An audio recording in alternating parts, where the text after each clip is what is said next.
Hi everyone, welcome back to the e-पाठशाला। Guys, this is Saurabh Sharma और आज हम लोग डिस्कस करने जा रहे हैं present indefinite tense video number part 2। और रिमेंबर, ये आपका एडवांस लेक्चर है। एडवांस लेक्चर से मीनिंग यहाँ पे क्या होता है कि जो क्वेश्चन अभी तक आपके प्रीवियस ईयर पेपर में आए हैं, ये वीडियो लेक्चर मैंने उस रिगार्ड से बनाई है। अगर आप में से किसी ने अभी तक पहली मेरी वीडियो नहीं देखी है तो प्लीज़ आप पहले वीडियो नंबर फर्स्ट ज़रूर देखिएगा। उसको देखने के बाद आपको काफ़ी सारा कॉम्पिटेंस, आपको काफ़ी अंडरस्टैंडिंग हो जाएगी। तब जाके आप इस वीडियो नंबर सेकंड को देखना। डेफिनेटली आपके लिए बहुत ज़्यादा फ़ायदेमंद ये होगा। बेसिकली आज के वीडियो में जो हमारा डिस्कशन टॉपिक है वो कुछ ऐसे हैं। एक्सेप्ट तातेती where to use present indefinite tense.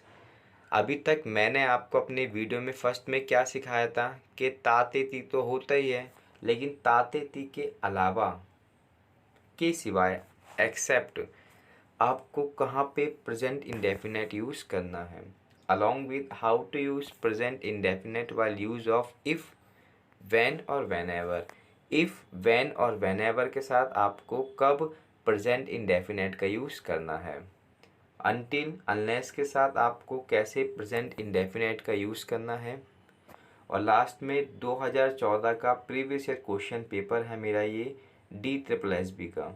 और ये जो पेपर पूरा मैंने आपको अपलोड करके दिया है। अपलोड का मतलब क्या है, जो प्रेजेंट इंडेफिनेट में क्वेश्चन आए थे ना, वो मैंने आपको यहाँ पे सॉल्व करके दिखाए हैं DSSB से। Let us guys begin the video without waste a lots of time. Yes guys, let us see some concept of the day. If sentence begin with if, when or whenever, so use present indefinite tense. अगर कोई sentence if के साथ शुरू होता है, when के साथ शुरू होता है या फिर whenever के साथ शुरू होता है, तो वहाँ पर आपको हमेशा प्रेजेंट इंडेफिनाइट का यूज़ करना है। ऑलवेज रिमेंबर, यहाँ पे कोई ताते ती का रूल्स मैं नहीं सिखा रहा हूँ। यहाँ पे मैं आपको कुछ टर्म्स बता रहा हूँ जो बहुत ज़्यादा इंपॉर्टेंट है। Let us see some examples. If she ask me so I give her my answer. अगर वह मुझसे पूछती तो उन्हें मैं अपना आंसर बताता। आप यहाँ पे नोटिस कर रहे होंगे कि सेंटेंस का जो कॉमेंसमेंट हुआ है, मतलब सेंटेंस का जो बेसिकली बिगिनिंग हुआ है, वो किससे हुआ है आपका, वो आपका बिगिनिंग इफ़ के साथ हुआ है। और अगर सेंटेंस का बिगिनिंग इफ़ के साथ होता है तो ऑटोमेटिकली सेंटेंस जो शिफ्ट हो जाएगा वो हो जाएगा प्रेजेंट इंडेफिनाइट के साथ। अब आप ये पूछ रहे होगे कि मैंने एस कैसे यहाँ पे यूज़ करा है। तो जो सफिक्स किया गया है वो बेसिकली मैंने आपको बता दिया था कि कॉन्सोनेंट के साथ एस यूज़ किया जाएगा, वावल्स के साथ आपका ईएस का यूज़ किया जाएगा। Now let us see some example of ahead. Yes guys, whenever she gets back to home she starts cooking food। जब भी वह घर वापस जाती हैं तो खाना बनाना स्टार्ट कर देती हैं।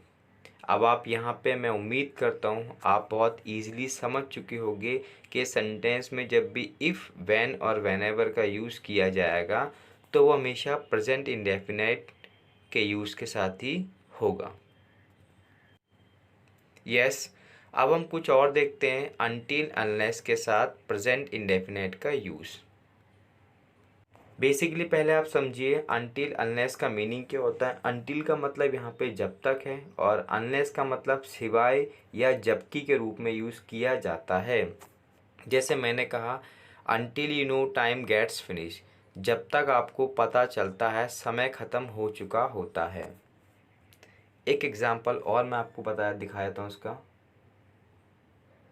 until he plays team lose the match। जब तक वो खेलने के लिए शुरू करता, जब तक वह खेलता, मैच ख़त्म हो चुका होता। एज सिमिलरली यहाँ पे आप अनलेस की अगर आपको मैं बात करूँ, unless your no one can do this, आपके सिवा इस काम को और कोई भी नहीं कर सकता है। जो इम्पोर्टेंट चीज़ आपको समझनी है उसको आप समझना इम्पोर्टेंट चीज़ है। इनके साथ कभी भी आपको नेगेटिव सेंटेंस का यूज़ नहीं करना है, मतलब आप कभी भी डू नॉट का यूज़ नहीं करोगे। Do not, will not, has not, have not, क्योंकि ये दोनों वर्ड अपने आप में क्या है, कंजंक्शंस का नेगेटिव पार्ट है। आई hope so guys you have understood. Now let us go ahead. Yes guys, universal truth के साथ आपको हमेशा प्रेजेंट इंडेफिनाइट का यूज़ करना है। जैसे कि यूनिवर्सल ट्रूथ का मतलब क्या होता है, यूनिवर्सल ट्रूथ भी बोलते हैं, यूनिवर्सल फैक्ट भी बोलते हैं। ऐसे फैक्ट जो कभी भी चेंज नहीं किए जा सकते हैं, जैसे कि the sun rises from the east, the earth rotates the sun. ये अर्थ नहीं है, ये आपका सन है। जो सूरज है वो हमेशा पूर्व से उगता है और जो अर्थ है वो हमेशा सूर्य की परिक्रमा करती है। ये एक ऐसा यूनिवर्सल फैक्ट है जो कभी भी चेंज नहीं होगा। इसलिए आपने नोटिस करा होगा, जो मेन चीज़ मैं आपको सिखाना चाहता हूँ वो मेरा ये एस को सफिक्स करना। ये मैंने एस यहाँ पे क्यों लगाया है, क्योंकि ये हमेशा प्रेजेंट इंडेफिनिट में ही बनाया जाएगा। Now let us see ahead the questions 2014 previous year question. Yes guys, अब बेसिकली मैं आपके साथ डिस्कस करूंगा प्रीवियस ईयर क्वेश्चन 2014 का डीएसएसबी का। Our teacher tell us that the earth rotated the sun. हमारे टीचर ने हमें बताया है कि जो पृथ्वी है वो सूर्य की परिक्रमा करती है। इस क्वेश्चन में आपको दो तरीके से मैं बताऊंगा कि आप क्वेश्चन को कैसे सॉल्व करोगे प्रेजेंट इंडेफिनाइट के। जब भी सेंटेंस के स्टार्टिंग में बेसिकली प्रेजेंट टेंस यूज़ किया जाता है तो उसके बाद का आने वाला सेंटेंस जो होगा वो भी प्रेजेंट इंडेफिनाइट में ही यूज़ किया जाएगा। आई मीन टू से यहाँ पर रोटेटेड ना होकर रोटेट्स होगा। ये है मेरा फर्स्ट पॉइंट। सेकंड क्या है वो हम बहुत देर से डिस्कस कर रहे हैं कि अगर कोई ऐसी एक्ट हो जो यूनिवर्सल होगा वो हमेशा प्रेजेंट में बनाया जाएगा, इसलिए यहाँ पे एस बनेगा वर्ब की first form. I hope so guys you have clear this concept. He walks as the earth belonged to him. वह ऐसे चलता है जैसे अर्थ जो है उससे बिलोंग करती है। तो वही सेम कंसेप्ट अब यहाँ भी चलेगा कि अगर कोई ऐसा एक्ट हो रहा हो जो बेसिकली क्या प्रेजेंट के साथ स्टार्ट किया जाए तो ऑटोमेटिकली उसके बाद भी प्रेजेंट टेंस का यूज़ किया जाएगा। तो ये आपका बिलोंग्स हो जाएगा rather than belonged. Could you get my points? Yes, now let us see ahead. Unless police confirm the case don't ask where for inquiry reach. जबकि पुलिस ने केस कंफर्म कर दिया है, don't ask where for inquiry reach. आपको मैं discuss कर चुका हूँ कि अनलेस अनटिल के बाद कभी नॉट नहीं आएगा। ये जो नॉट है ये सेकंड सेंटेंस है, रिमेंबर।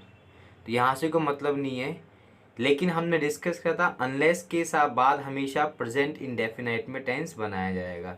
तो यहाँ पे कन्फर्म्ड ना होके कन्फर्म का यूज़ किया जाएगा। और अगर चैनल पर पहली बार आए हो तो प्लीज़ चैनल को सब्सक्राइब करना बिल्कुल भी मत भूलिएगा। बहुत जल्द नए कंटेंट के साथ मिलेंगे, तब तक के लिए guys good bye and take care.